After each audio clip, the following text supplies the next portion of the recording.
Rome conquered the world, so why did some battles leave its soldiers broken, bleeding, or running? The enemy wasn't always bigger, but something else gave them the upper hand. What were they carrying into battle that Rome never saw coming? And why do so few people ever talk about the weapons that actually made Rome bleed? Let's start with one of the first weapons that shook Rome's confidence. The Celtic longsword wasn't just a weapon. It was a statement written in iron and blood. When Celtic warriors like the Gauls and Britons stepped onto the battlefield with these massive blades, they meant business. These swords stretched 30 to 36 inches long. It was like bringing a pool cue to a butter knife fight, except the pool cue could slice you in half. But here's where things get interesting. The early Celtic longswords had a major problem. The iron wasn't perfect, and these blades would actually bend on impact. Warriors literally had to stop mid-battle, place their sword on the ground, and straighten it with their foot. Well, that's like having to restart your weapon in the middle of a boss fight. The Romans quickly figured out this weakness. They'd slam their shields into Celtic swords, knowing they might bend them out of shape.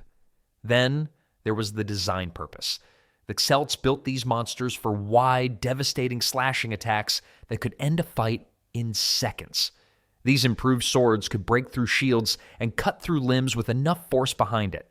But the weapon had limitations. These swords worked best in open fields where warriors had room to swing. When Romans formed their famous tight formations, the long sword became almost useless. It's like trying to use a baseball bat in a phone booth. Let's not forget the psychological warfare aspect.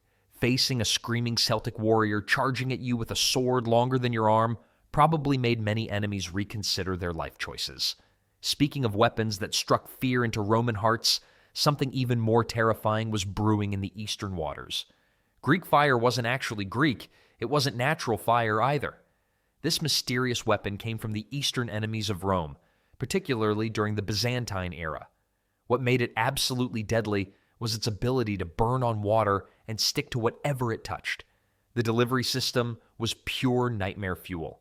Engineers created pressurized bronze tubes that worked like early flamethrowers, shooting streams of burning liquid at enemy ships. Basically, it was the world's first military barbecue sauce, except this recipe could actually kill you. Nobody knows the exact recipe for Greek fire today. Historians think it contained naphtha, sulfur, and resin, but the exact mixture vanished from history. The original creators took their secret to the grave, which is either very noble or very selfish, depending on your perspective. What we do know is that water made it worse, not better. Then there was the naval terror it created. Sailors would jump overboard to escape the flames, only to find themselves swimming in burning liquid. But the psychological impact went beyond just burning ships. It created chaos in formations as sailors abandoned their posts to fight fires. Supply lines got disrupted when merchant vessels refused to sail through dangerous areas. Roman captains probably started checking the weather forecast for chance of flaming death before setting sail. Here's the really clever part. The recipe was kept so secret that even allies couldn't get their hands on it. While Greek fire terrorized the seas, land-based enemies had their own creative ways of turning nature into a weapon. Hive bombs sound like something from a comedy show, but these clay pots filled with angry bees and wasps were deadly serious. Enemies in Anatolia and the eastern hill regions perfected this biological warfare technique that turned nature itself into a weapon. The concept was brilliantly simple. Fill a clay pot with a beehive or wasp nest, seal it up, and throw it at your enemies. When the pot smashed open, hundreds of furious insects would swarm out. It was like ordering an express delivery of tiny flying nightmares, except the shipping was free and the pain was guaranteed. Romans in tight formations were sitting ducks for this attack. Their disciplined ranks became a liability when thousands of stinging insects descended on them. Suddenly, those perfect military formations looked like the world's worst dance party. But timing had to be perfect. Throw too early and the bees might calm down before reaching the target. Throw too late and you risk getting stung yourself. Defensive use proved even more effective.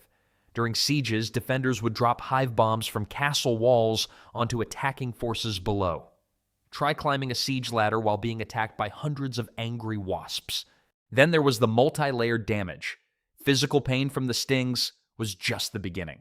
The psychological effect of being swarmed by insects created lasting trauma. Many Roman soldiers probably developed a lifelong fear of picnics after experiencing these attacks. Smart commanders used hive bombs as part of larger battle strategies. The chaos they created opened opportunities for follow-up attacks with conventional weapons. But if you thought angry insects were terrifying, wait until you hear about the weapon that made Romans redesign their entire armor system. The Dacian falx was the weapon that gave Roman generals nightmares. This curved blade looked like a giant sickle designed by someone with serious anger management issues. The Dacians wielded it with such skill that Rome had to completely redesign their military equipment. Two versions existed, a shorter one-handed model for quick strikes and a massive two-handed version that could split a man in half. The falx was basically nature's can opener, except the can was Roman armor and the contents were very unhappy soldiers. Roman shields designed to stop straight attacks were nearly useless against this curved nightmare. The weapon could hook around the shield's edge and cut into the arm holding it. Here's what makes this remarkable. It's rare when a single weapon forces an entire empire to change its military doctrine. It's like one person inventing a new chess piece that's so good everyone has to rewrite the rule book. Roman soldiers had grown confident in their superior equipment and training. Then they met Dacian warriors who could literally split their helmets in two with one blow. Training with a falx required incredible strength and precision. The curved blade created unique physics that took years to master, but in skilled hands, it could cut through bone like butter. Roman armor smiths probably started having stress dreams about curved blades after facing these things. The weapon's effectiveness came from its ability to attack from unexpected angles. Recovery from falx wounds was often impossible.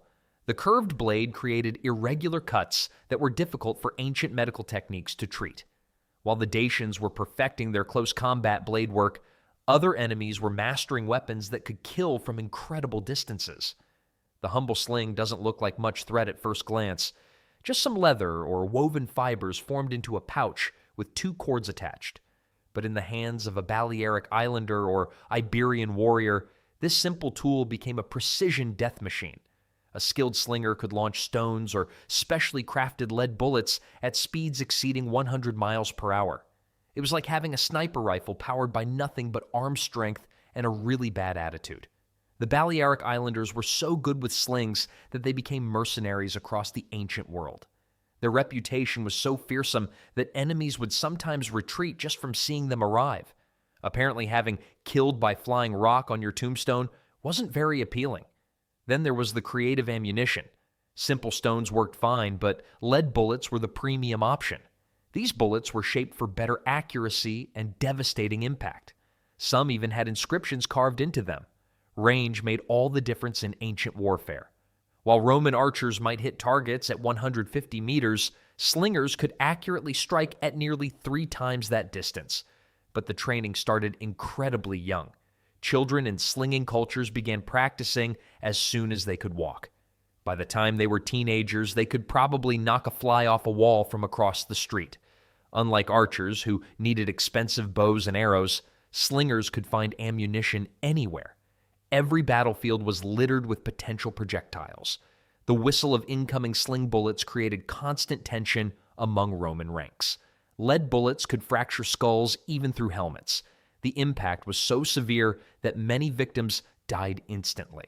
While some enemies preferred to keep their distance with simple weapons, others built complex machines that could punch through fortress walls. The Carroballista was what happened when ancient engineers asked themselves, how can we make a ballista portable and even more terrifying? The answer was mounting a massive siege weapon on wheels and rolling it directly into battle. These weren't your average arrows being fired. Carrobballistae launched iron bolts over 3 feet long, powered by twisted sinew and wood springs. It was basically ancient artillery with a serious attitude problem and zero patience for anything standing in its path. The mobile design changed battlefield tactics completely. While traditional ballistae needed to be assembled before battle, Carrobballistae could be wheeled directly into action. Roman generals probably started missing the good old days when siege weapons stayed put and minded their own business. Enemy formations suddenly faced siege-level firepower in open combat. The bolts could penetrate multiple soldiers in a single shot, creating horrific casualties and psychological trauma. But operating a Carroballista required a trained crew who knew exactly how to adjust tension, aim, and reload under combat conditions. Many weapons fell into enemy hands, but remained useless without proper training. It's like stealing a fighter jet when you can barely drive a chariot. Then there was the range advantage, which proved decisive in many battles. While Roman soldiers needed to get close to use their weapons effectively, Carrobballistae could engage targets from hundreds of meters away. Different ammunition types served different purposes. Standard bolts were designed to punch through armor. The psychological impact extended beyond the battlefield as well. Cities under siege knew that Carrobballistae could breach their walls from safe distances. While some enemies relied on mechanical engineering for their advantage, others turned to weapons that combined ancient craftsmanship with deadly precision. Eastern enemies like the Parthians and Sarmatians didn't just use regular bows. They used composite bows, weapons that combined horn, sinew, and wood into instruments of death that could outrange anything the Romans possessed. The construction process was an art form. Layers of different materials were carefully bonded together, creating a bow that was shorter than traditional wooden bows, but far more powerful. These bows were like ancient sports cars, compact, efficient, and absolutely devastating when you knew how to drive them. The shorter size made them perfect for horseback use, allowing mounted archers to rain death while staying mobile. Parthian cavalry became legendary for their composite bows and the tactics they enabled. The famous Parthian shot involved firing arrows while retreating, turning what looked like a retreat into a deadly trap. Roman infantry would chase what they thought were fleeing enemies, only to discover they'd signed up for the world's deadliest game of tag. Then there was the crushing range advantage. While Roman archers might hit targets at 150 meters, composite bows could accurately engage at 300 meters or more. Training with composite bows required years of practice, though. The draw weight was so high that archers needed incredible upper body strength. Parthian archers probably had biceps that could crack walnuts. Arrow design became specialized too. Different arrowheads served different purposes. Bodkins for penetrating armor, broadheads for maximum damage to unarmored targets, and fire arrows for psychological warfare. The quiver became a toolkit of death. Roman military tactics had to adapt completely. Traditional heavy infantry formations became sitting ducks against mobile archers. Weather became a tactical consideration. Rain could affect the sinew components, reducing bow performance. While mounted archers preferred to strike from safe distances, other enemies created weapons designed to work best when scattered across the ground. Caltrops were the ancient world's version of tire spikes, except instead of stopping vehicles, they stopped entire armies. These small metal devices had 4 spikes arranged so one always pointed upward, regardless of how they landed. The genius was in their brutal simplicity. Caltrops were basically medieval stepping stones to hell, except every step guaranteed a trip to the afterlife. Scattered across roads and battlefield paths, they turned any advance into a painful obstacle course. Roman cavalry feared these weapons more than infantry soldiers did. A horse stepping on a caltrop wasn't just injured, it was usually finished for good. It's like ancient landmines, except they worked on the honor system and never needed batteries. Retreating forces used caltrops as area denial weapons. After falling back from a position, they'd scatter thousands of these spikes across the ground to prevent Roman pursuit. Placement strategy proved crucial for maximum effectiveness. Caltrops worked best when hidden in tall grass or scattered in river crossings, but the psychological impact was enormous, regardless of countermeasures. Roman soldiers knew that any step could result in a crippling injury. Marching through caltrop fields probably made Roman soldiers miss the days when their biggest worry was getting sunburned. Manufacturing was simple enough that almost any metalworker could produce them. This made caltrops popular among guerrilla forces who couldn't afford expensive weapons. Different designs served different purposes. Larger caltrops could injure horses, while smaller ones targeted human feet. Recovery rates from caltrop injuries were poor. While caltrops waited patiently for victims to come to them, other weapons took a much more active approach to causing damage. Germanic tribes like the Franks didn't just swing axes in close combat. They turned them into spinning projectile weapons that could break shields, disarm opponents, and shatter Roman formations before the real fighting began. The Francisca had a unique design optimized specifically for throwing. The short handle and specially weighted head made it flip end over end in a predictable pattern. It was like a boomerang designed by someone who really didn't want it coming back and really did want it sticking in your skull. The balance was so precise that experienced warriors could predict exactly where the blade would hit at any given distance. Germanic warriors typically carried multiple Franciscas into battle. They'd unleash volleys of these spinning death dealers before charging with their primary weapons.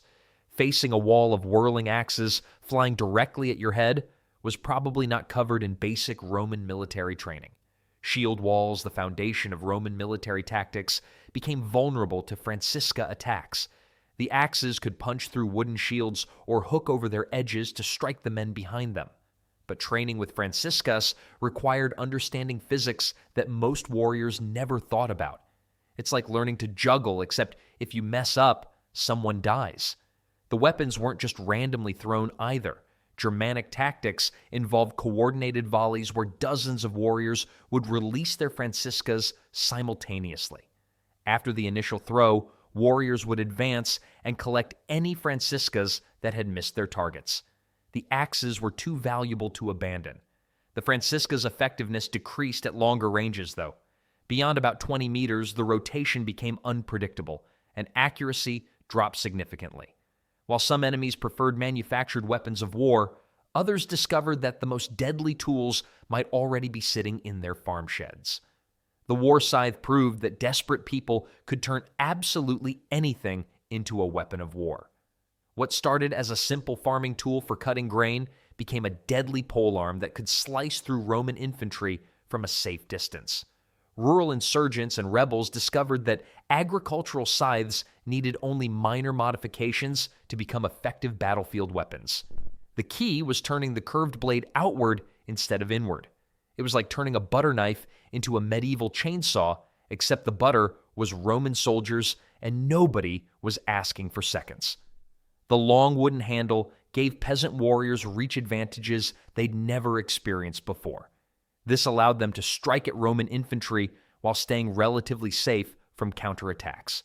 But the psychological impact proved just as significant as the physical damage. Professional Roman soldiers found themselves facing farmers with improvised weapons who fought with the desperation of people defending their homes. Suddenly, those years of military academy didn't seem so impressive when you're getting schooled by an angry farmer. Narrow terrain multiplied the war scythe's effectiveness dramatically. In forest paths, mountain passes, or village streets, the weapon's reach became a decisive advantage. Ambush tactics worked perfectly with war scythes too. Hidden rebels could emerge from concealment and strike before Roman soldiers could close distance or organize defensive formations. The weapon's agricultural origins provided excellent cover. Rebels could carry war scythes openly through occupied territory by claiming they were just going to harvest some Romans. I mean grain. Combat effectiveness varied widely based on the wielder's strength and technique, though. In strong hands, a war scythe could cut through multiple opponents with single sweeping attacks. Roman military doctrine struggled to address war scythe attacks effectively. Standard tactics assumed enemies would use conventional weapons with predictable reach and attack patterns. These 10 weapons represent just a fraction of the creative ways Rome's enemies found to challenge the most powerful military machine the ancient world had ever seen.